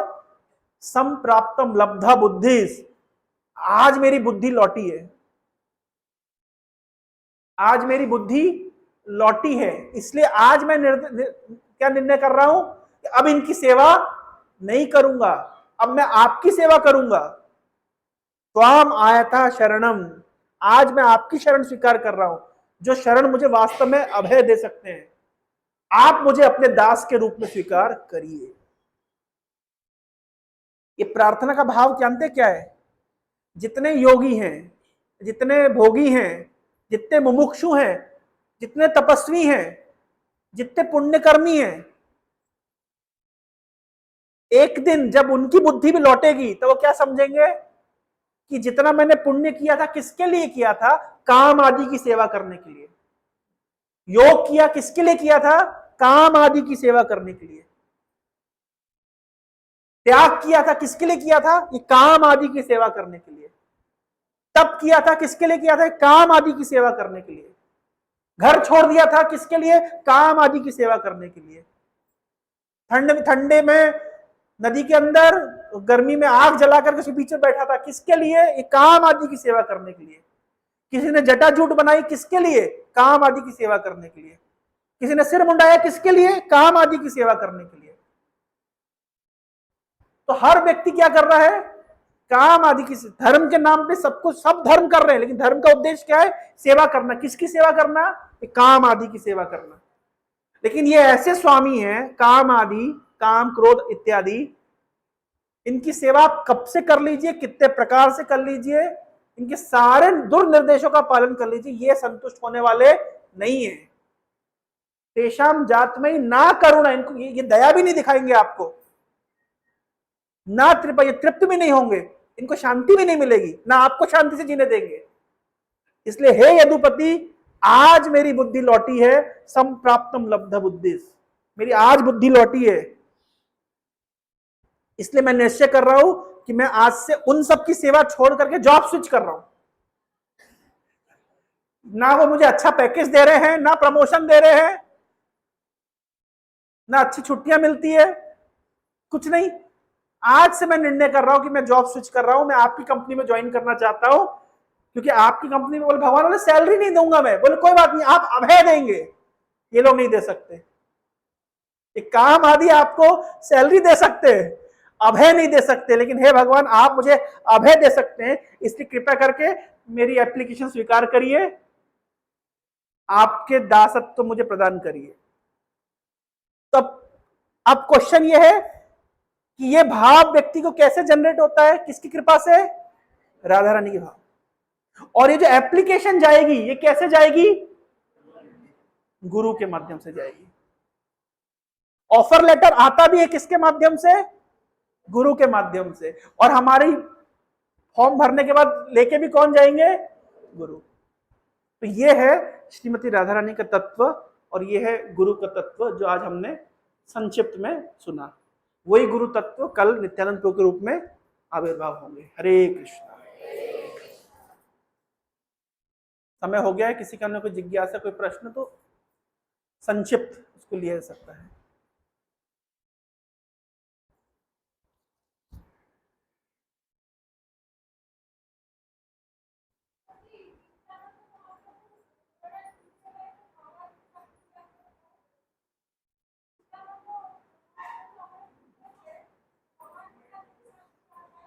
भगवान के साथ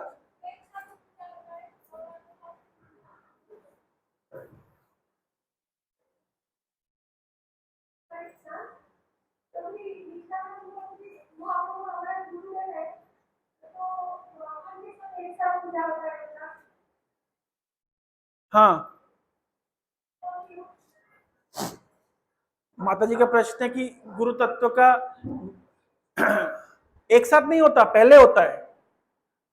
एक फेमस श्लोक है, हिंदी कवि ने लिखा है, गुरु गोविंद दो खड़े काकू लागू पाए। अभी गुरु खड़े हैं और गोविंद खड़े हैं दोनों, पहले किसको प्रणाम करेंगे? गुरु गोविंद दो खड़े काकू लागू पाए, बलिहारी गुरु आपने गोविंद दियो बताए। तो आप कह रहे मतलब सात्य पूजा? तो सात्य पूजा नहीं होता, पहले पूजा होता है। अच्छा, और कोई प्रमाण शास्त्र में है? प्रहलाद महाराज कह रहे हैं, भगवान जब उनके सामने नरसिंह देव के रूप में खड़े हुए हैं, प्रहलाद स्तुति कर रहे हैं, वहां पे बोल रहे हैं कि ठीक है, आप तो है ही सामने, मैं मानता हूं, लेकिन मुझे थोड़ा अपने गुरु जी की सेवा में लगा दीजिए। वहां पे ऐसे प्रार्थना कर रहे हैं, तो भगवान कह रहे भाई मेरी सेवा करो। बोले नहीं, आपको कौन जानता है, ये तो गुरु जी ने लेंस दिया है तो मैं आपको देख पा रहा हूं, ये तो आपको मैं देखने की कहां क्षमता रखता था, इसलिए पहले मैं उनकी सेवा करूंगा। तो साथ में नहीं, पहले।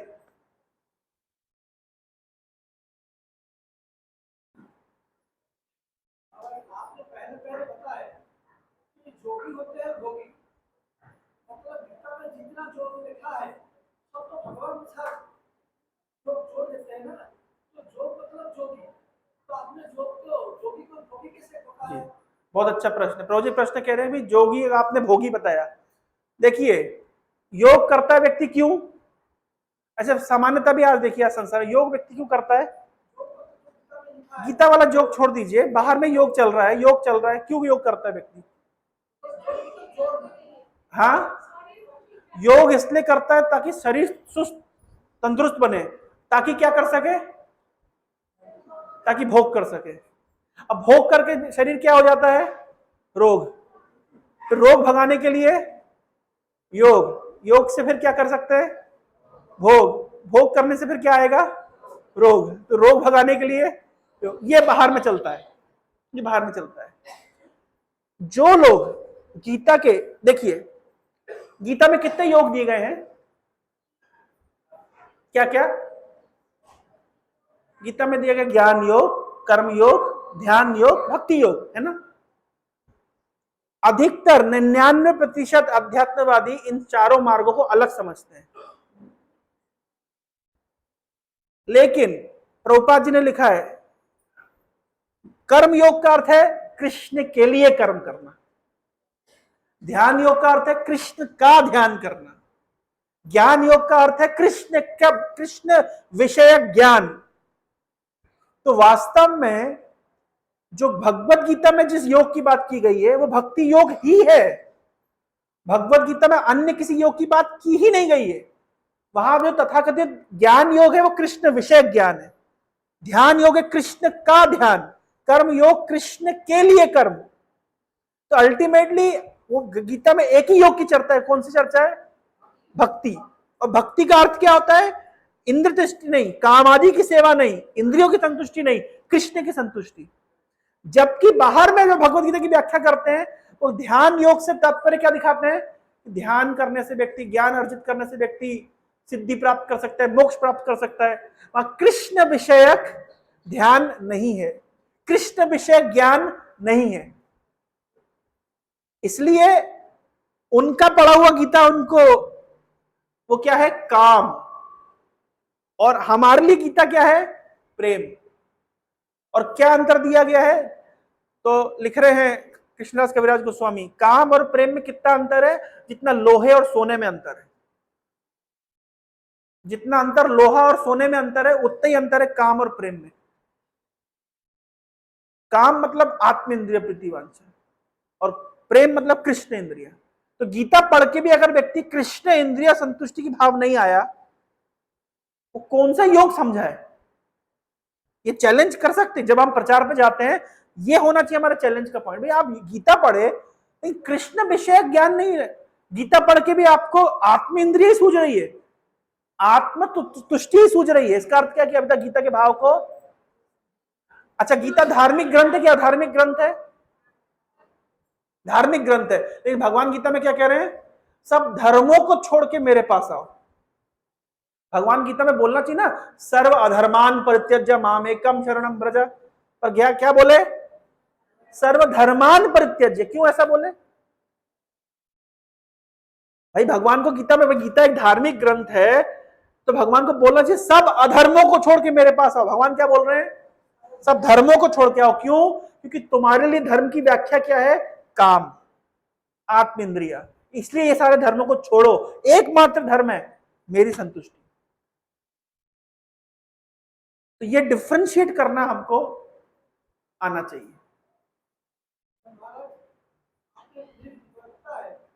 मोक्ष होता है काम, और मोक्ष मतलब नहीं है धर्म मृत्यु जरा यदि से दूर होता है। तो ये क्या काम है? ये भी काम है, मोक्ष भी काम है। आप कपिल मुनि का संवाद पढ़िए माता देवहूति के साथ, बोल रहे चार मुक्ति के अलग अलग प्रकार बता रहे हैं, सालोक्यम, सामीप्यम, साष्टी, सारूप्यम। लेकिन बोल रहे हैं दिए मानम ना गृणंती, मेरा भक्त को मैं देता हूं वो लेता नहीं है। इसको भी वो काम समझता है। तो इसलिए मुक्ति भी एक प्रकार का काम है, उसमें भी आत्म इंद्रिय संतुष्टि। मेरी इंद्रिय तुष्टि हो रही, चलो मुक्ति। यहां पे भी कृष्ण प्रीति की वांछा नहीं है। तो इसलिए मुक्तिकामी भी हमारा फिलॉसफी नहीं है। Vaishnava darshan is not about getting liberation. Hare Krishna. Srila Prabhupada की। हरे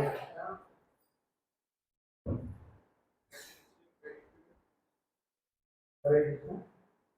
थैंक यू सो मच।